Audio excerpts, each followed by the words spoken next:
Previously on Soulless. I was sitting reading the newspaper with my family when we discovered that there was a murder at the ball we were at. My sister Lexia was in a bad mood, but I'm unsure why. But apparently a young lady was attacked. A man was murdered? Either way, a gentleman is dead. Someone is going to have to pay for it.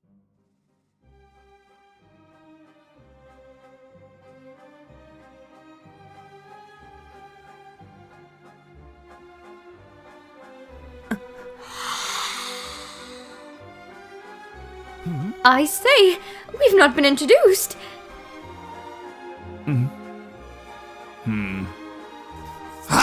Manners!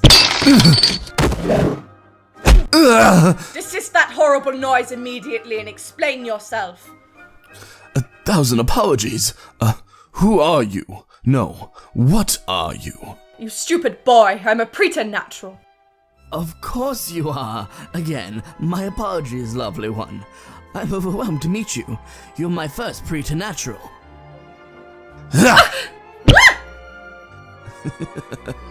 Not supernatural, not natural, of course. How foolish of me not to see the dichotomy.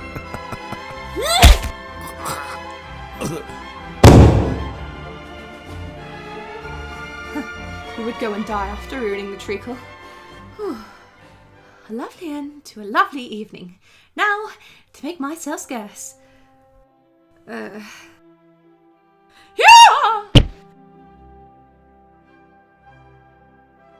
Considering the situation, agents at the Bureau of Unnatural Registry should be here any moment. Or not. Leave me alone. Can't a lady pretend to faint in peace? Get out! Get out, all of you!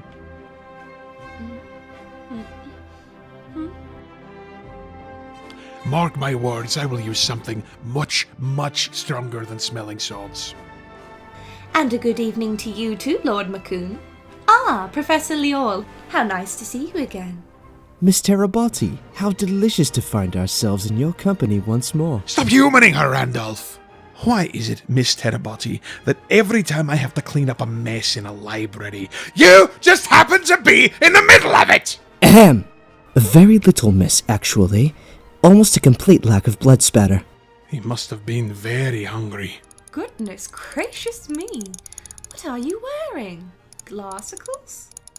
These are my monocular cross-magnification lenses with spectromodify attachment, and they are invaluable. Oh, how do they work? Well, you see, it really is quite interesting. By turning this little knob here... Don't get him started. We'll be here all night. On God's green earth is that muck? Starvation would explain why the vampire was desperate enough to try for Miss Taraboti at a ball, rather than taking to the slums like the smart ones do. No associated hive either. How could you possibly know that? No need to be so direct with the young lady. A hive queen would have never let one of her brood get into such a famished condition. We must have a rove on our hands. I have a different theory. Absent cravat and cheap shirt. No hive would let a larva like that out without dressing him properly. Cheap clothing's no excuse for killing a man. That's what you say. Stop changing the subject and tell me what happened. Do not give me instructions in that tone of voice, you puppy of a werewolf! I am jolly well one of your pack! Stop playing verbal games with me, madam, or I shall go out into the ballroom, find your mother, and bring her here! Oh, very well. I came to the library for tea, though I was promised food at this ball. None appeared to be in residence. Did you expect me to starve? I suspect that is precisely what the vampire thought when he found you without a chaperone. Why, if the moon were full, even I would have attacked you. My dear sir, I should like to see you try. I will have you know that this parasol is silver-tipped! Miss Taraboti, I do not think you quite realize the delicacy of this situation. Unless we can establish strong grounds for self-defense by proving the vampire was behaving in a wholly irrational manner, you could be facing murder charges. What? Now who's being too direct for the lady's sensibilities?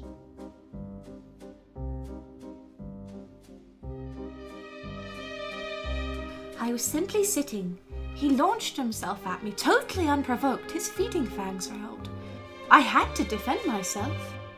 You know what this means then, my lord? That means some hive queen is biting to metamorphosis outside of BUR regulations. Could it be just the once, do you think? Or is this the start of something more extensive? We'd better get back and interview some local hives. We'll keep your name out of it, Miss Taraboti. No need for anyone to know a preternatural was involved. Why do BUR types always do that? Do what, Miss Taraboti? Dismiss me as though I were a child. Do you realize I could be useful to you? You mean you could go around legally getting into trouble instead of bothering us all the time? You are simply still bitter about the hedgehog. Isn't BUR supposed to be covert? I could be covert. Ha! You're about as covert as a sledgehammer. Really, sir, manners. No offense meant, Miss Taraboti. It's simply, gentlemen, I would so like something useful to do.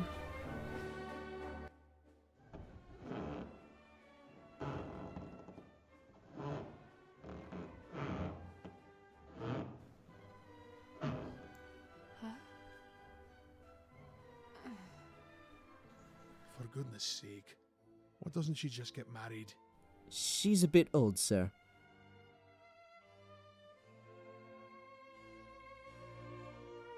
Alexia, are you listening to me? I was asking what happened at the ball last night. Well, I did have a bit of a run-in with Lord McCoon. You did not say anything disrespectful to the Earl now, did you, my dear? I did wake up this morning thinking of all the rude things I could have said, but did not. I call that most aggravating. Oh dear. In fact, I think I shall go for a walk in the park this morning. My nerves are not quite what they should be after the encounter. But wait, what happened? Alexia, you must tell all.